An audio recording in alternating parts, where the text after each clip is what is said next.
लोकसभा में जिस तरह से सांसद का सस्पेंशन हो रहा है उसको लेकर सुबह से झारखंड विधानसभा भी गर्म रहा। सदन के शुरू होते ही कांग्रेस के विधायक प्रदीप यादव ने इस मुद्दे को उठाया कि जिस तरह से दनादन सांसदों को निलंबित किया गया है वो अनपार्लियामेंट्री है और उसके खिलाफ निंदा प्रस्ताव पारित होना चाहिए इस सदन से। उसके बाद से लगातार जो है सदन के अंदर पैंडिमोनियम देखा गया, यानी हंगामे की स्थिति रही और सदन बाधित होते रही।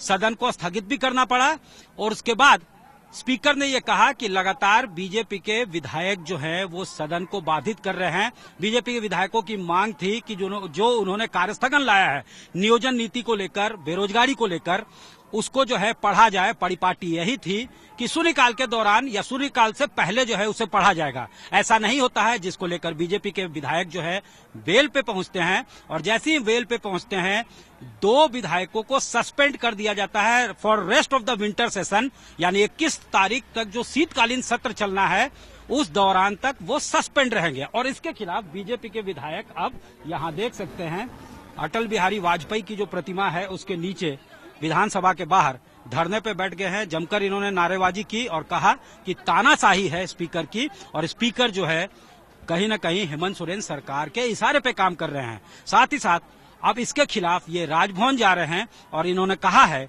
कि सरकार की बर्खास्तगी की भी मांग की जाएगी। परिपाटी को तोड़ा गया है और लोकतंत्र के जो मूल्य हैं उसको तार तार किया गया है झारखंड विधानसभा में। हालांकि यही बातें कांग्रेस के जो विधायक हैं उन्होंने भी इस मुद्दे को उठाया था कि जिस तरह से पार्लियामेंट में हो रहा है वो भी विपक्षी सदस्यों के साथ, वो भी कहीं से पार्लियामेंट्री नहीं है, लोकतांत्रिक नहीं है। जवानों की मांग को लेकर हम लोगों ने कार्यस्थगन लाया। मैंने भी लाया, भानु प्रताप शाही जी ने लाया, अनंत ओझा जी ने लाया, जयप्रकाश पटेल जी ने लाया। हम लोगों ने कार्यस्थगन लाया और जो अध्यक्ष जी ने नियमन दिया उस नियमन के तहत ही हम लोग मांग कर रहे थे कि आप कार्यस्थगन पढ़िए।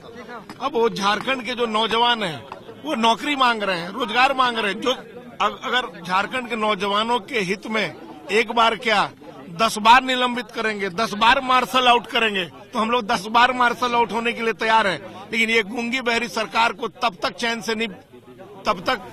से हम नहीं बैठेंगे जब तक उखाड़ के और बंगाल की खाड़ी में पहुंचा नहीं देंगे। विंडिक्टिव पॉलिटिक्स है क्या पार्लियामेंट में जो हो रहा है उसको? देखिए, पार्लियामेंट में दूसरी बात थी। पार्लियामेंट में माननीय होम मिनिस्टर साहब अमित शाह जी जवाब देने के लिए तैयार थे, वो जवाब सुनने के लिए तैयार नहीं। और हम तो यहाँ मांग कर रहे हैं कि जो नियमन आपने दिया है, आपने नियमन दिया था पहले कार्यस्थगन शुरू में पढ़ा जाता था, उन्होंने कहा नहीं, शून्यकाल के पहले कार्यस्थगन पढ़ूंगा। तो वही तो मांग भानु जी कर रहे थे, वही तो मांग हम कर रहे थे। बदले की भावना कि तो नहीं, मेरा मानना है कि ये बदले की भावना नहीं, मैं कहूंगा कि सरकार के इशारे पर विधानसभा अध्यक्ष ये सब कर रहे हैं। और जो विधानसभा अध्यक्ष मुख्यमंत्री के इशारे पर विधानसभा चलाए उसे चुल्लू भर पानी में डूब के मर जाना चाहिए। कैमरामैन राकेश तिवारी के साथ सत्यजीत कुमार, रांची आज तक।